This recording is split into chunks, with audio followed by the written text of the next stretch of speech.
A huge thank you to the EA's Creator Network for making this video possible. Guys, please keep in mind that this is FIFA 23 beta content. That means such things as gameplay, assets, and ratings of the players that you might see in this video are not final, and they might differ in FIFA 23. So keep that in mind and enjoy the video.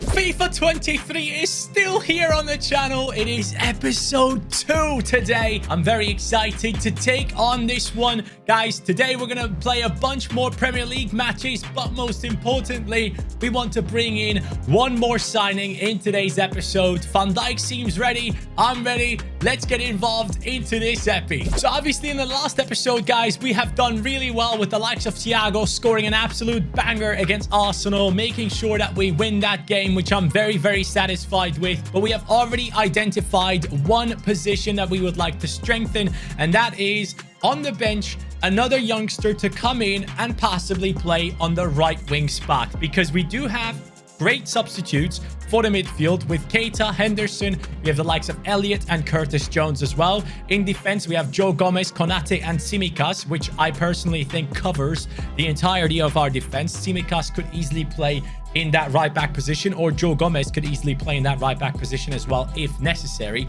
We do have Calvin Ramsey here, but obviously, again, as I mentioned before, we still have the FIFA 22 ratings due to the fact that EA obviously doesn't want people to leak the FIFA 23 ratings yet, but we are on FIFA 23. So who is that new right wing that we are looking for? Let's find him immediately. The player I personally want is the man on fire at Benfica. The new season has started. David Neres, a new signing for their team. And lads, he is doing incredibly well in that squad. He is currently 79 rated, would be a perfect backup for Mo Salah. He is a right winger who is left-footed, just like Salah as well, but with the capability of skilling around anyone if necessary. So I want this Brazilian. Let's try and sign him. Valued at 21 mil. Let's try and bring the price down as much as we can to get a good rating on this transfer. In real life, Premier League clubs have to overpay massively. I'm going for 20 million plus 15% on this David Neres deal.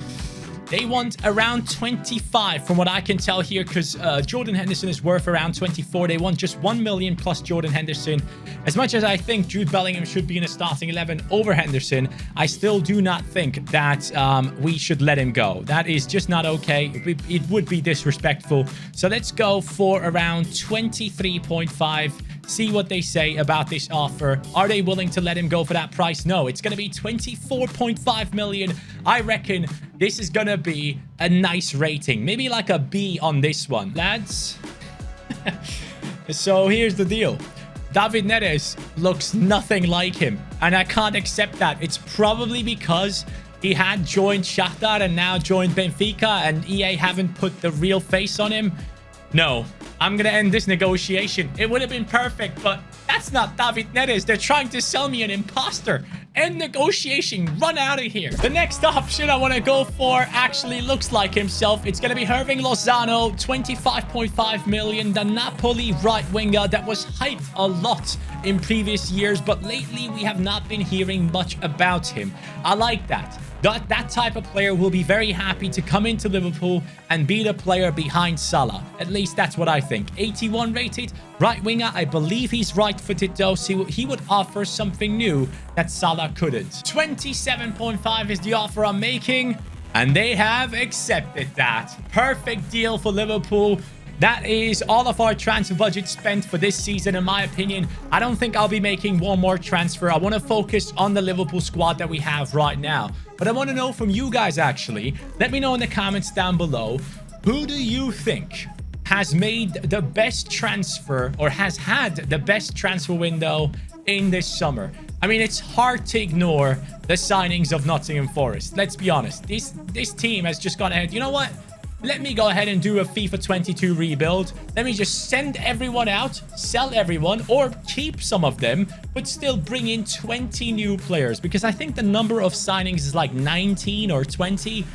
I don't even know. But if it goes well, A lot of people will argue that they have had the best transfer window, but then again, we have seen it many times before where a team like Fulham came up from the Championship into the Prem, nearly signed an entire new team, and it just didn't gel well and it didn't go well. You crashed back down again. So I don't know if people will say Nottingham in the comments. I think there's going to be many different clubs mentioned down there. Let me know which one you think has done really well. For me personally, I think Feyenoord, for the amount of players that they have let go, they've brought in some banging players. And there he is, holding up the Liverpool shirt, putting it on him, and Kloppo is next to Lozano. That signing right there will have a big impact, in my opinion. 27.5 million. I wonder what the rating for this one will be.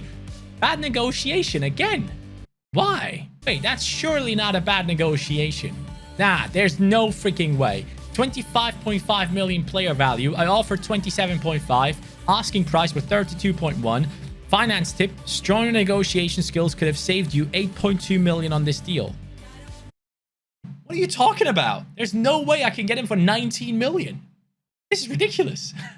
Hey, EA, you need to work on this. It's a beta for a reason. I don't think we necessarily need 2 centre-backs on the bench. So what we're going to do is we're going to drop Konate, bring in the new man. Hirving Lozano takes over the right-wing position. Keita goes onto the bench right behind him.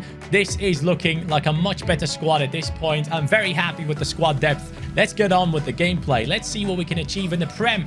Here we go. Second match in the Prem. Liverpool against Manchester City after the first game victory against Arsenal. This time, I want to play the full game because obviously these are our title contending opponents. This is the one where we have to pull out the best performance possible. Oh, look at the players standing on the pitch. This is a new cutscene for sure. I've not seen this before.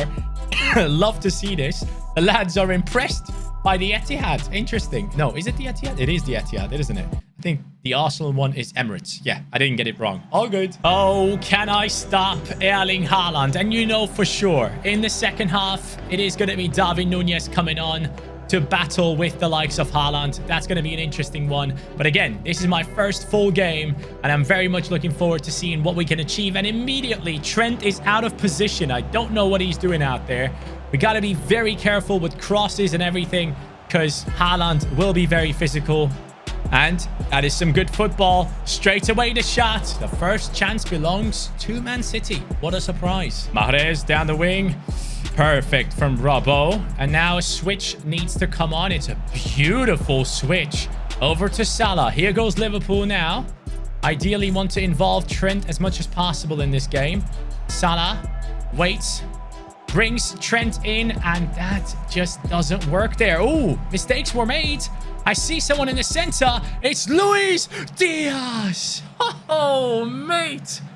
That was solid. High press is well and truly on Manchester City right now.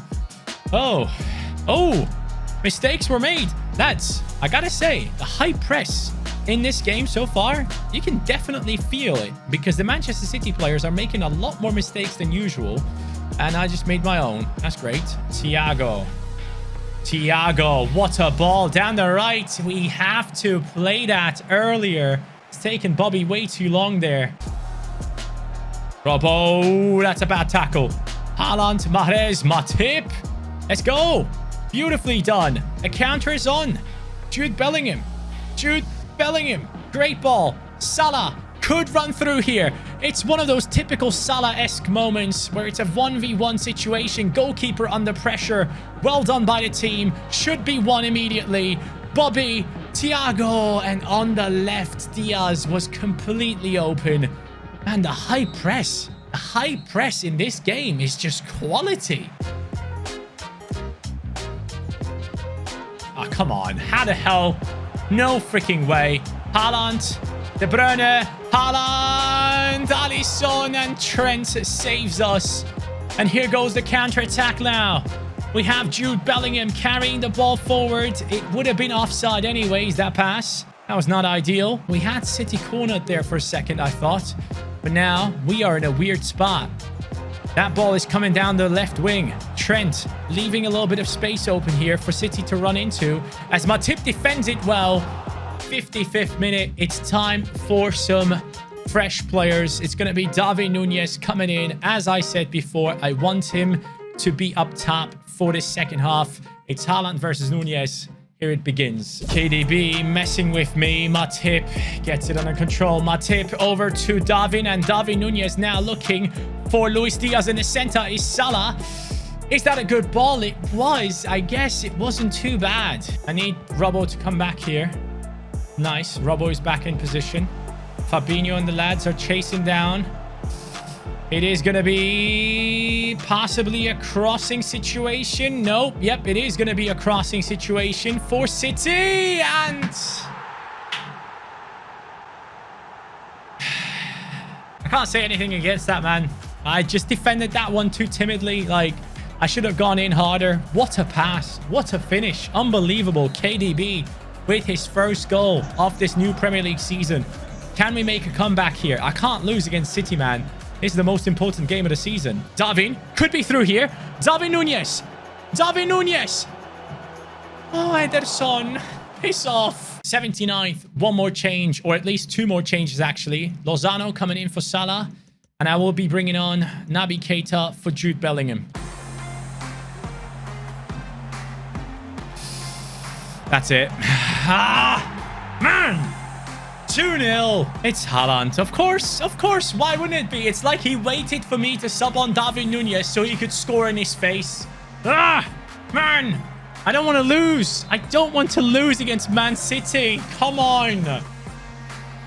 Oh, lads. Don't make it two, please. Not two Haaland goals. What?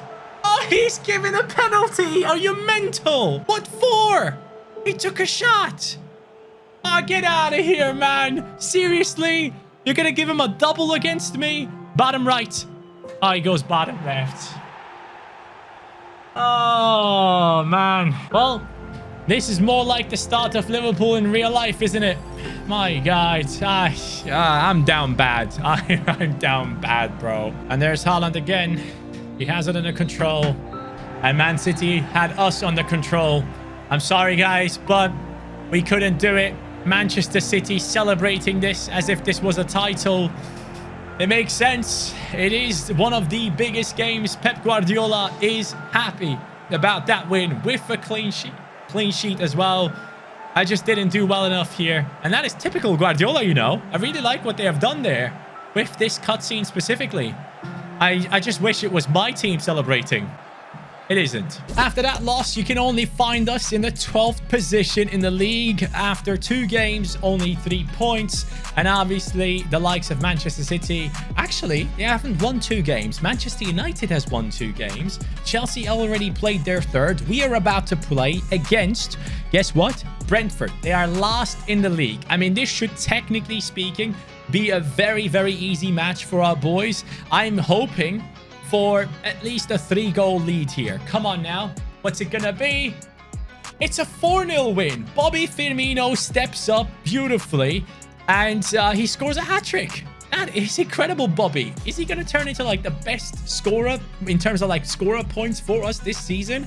That'd be lovely. The results of the Champions League draw are in. Where are we? Which group have they put us into for this big competition, which is obviously the number 1 we're going to chase down? Oh my God. Atletico Madrid, Milan, and Porto. Mate, chill.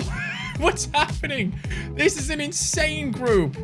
Oh, well, it's going to be competitive. I'm looking forward to it. After that win against Brentford, we are now situated in the 6th position in the league, which is much better than before. We're up against Southampton away from home. I am going to be simulating this match, but we should be taking a look at this right here. Only in a couple of days, we have a matchup against Atletico Madrid in the Champions League, which I want to play with the strongest team possible. So now I'm going to create a second squad that's going to take on Southampton. I beg they do well. And here is that secondary squad we put together. Bang! David Nunez, Jota, Lozano, Keita, Ox, Henderson, Tsimikas, Phillips, Konate, and Joe Gomez playing as a right back.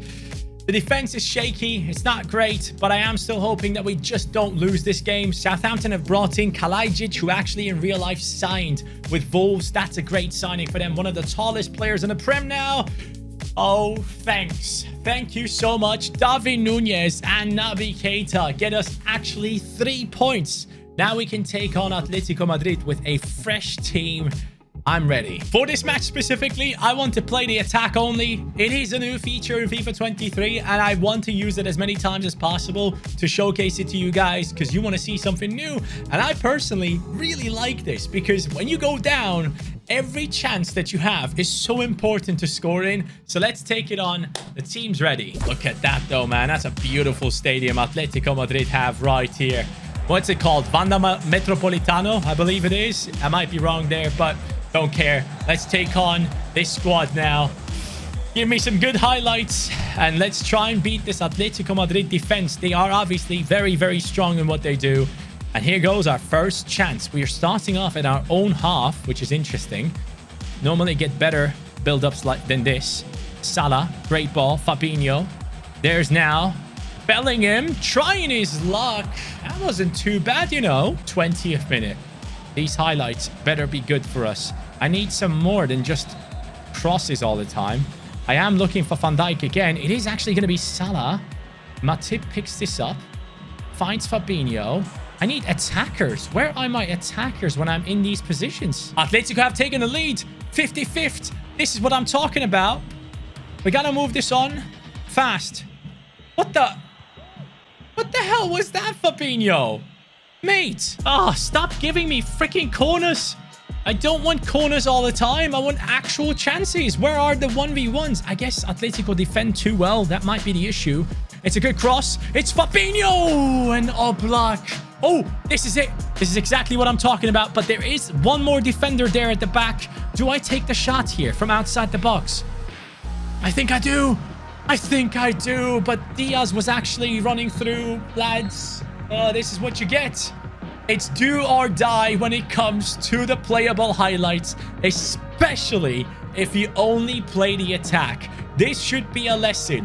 When you do this, you better up against an easier opponent where you're confident that you can score, or just play the full highlights where you can actually defend as well, so you have control over that side. But this is the first game in the Champions League, and we've lost it. 2 big losses today. Man City, Atletico Madrid, they are painful. As we take on Crystal Palace here for the final piece of games when it comes to this episode, let's just realize one thing. This new feature will make career modes a lot more competitive, a lot more energetic, a lot more dramatic as well. And that's why I really, really like the playable highlights. And I think you guys are going to love them when you get your hands on FIFA 23 as well. Bobby Firmino, he just keeps on scoring. What a player. But lads, this game, when it comes to gameplay, feels completely different. And again, I know people say that all the time, and then the first patch comes out and things tend to feel the same again.